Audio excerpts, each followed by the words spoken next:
Matthew chapter 28, if you have your Bibles. Maya come walking by earlier and she was sassing me about something.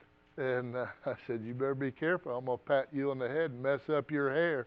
And she stopped from her very quick walk and said, no. So she's very touchy about the hair. Don't touch Amaya's hair today. I love our children. I love their personalities and that innocence, but also the truthfulness. They will be very honest with you whether you want to hear it or not. I've been thinking about this resurrection and that stone. And I can't get it out of my mind. How big was it? You know, and I think, well, how big of a rock can you lift? Well, not that big. And then I think about, it had to be big enough for the burial, for the body to go through, and for, they said that one of the disciples stooped down and looked in while the one that loved him more ran all the way in. That's not exactly true, but the disciple that Jesus loved went inside. So it had to be big enough for a human to get inside. But I've struggled with that. How big is that rock? But then I think about from the aspect of who sealed it. You see, the people that were really good at killing people were in charge of sealing the tomb. The Romans stepped in, largest in the known world, that empire, the empire of death, sealed the tomb. Now how big's that rock? Mine just got bigger. But imagine, it says that they rolled it into place, right?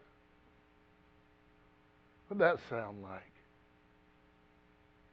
You heard rock rub against rock?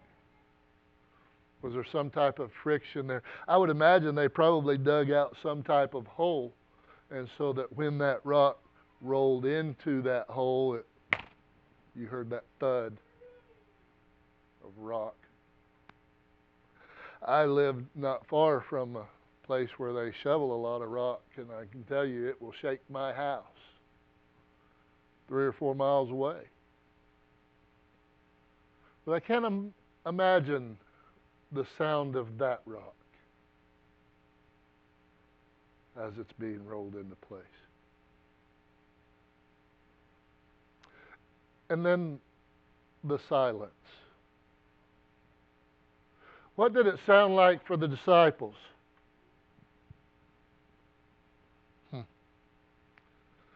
Because I would imagine as you hear that grinding and that as that stone is being rolled into place, and the thud and the finality of it, and that it is finished, still ringing in your head, but not quite understanding it yet. I would imagine the silence would be deafening. Much like the darkness that we talked about last week. No more conversations. No more miracles. No hope. I think Friday was a pretty desolate time. But I also believe you got to be careful about how big that rock is. Because if it's too small, then we could roll it away while everybody's on. We could do something to the guards maybe. Then we could come up with a scheme, couldn't we? Oh, you really think Rome would allow that?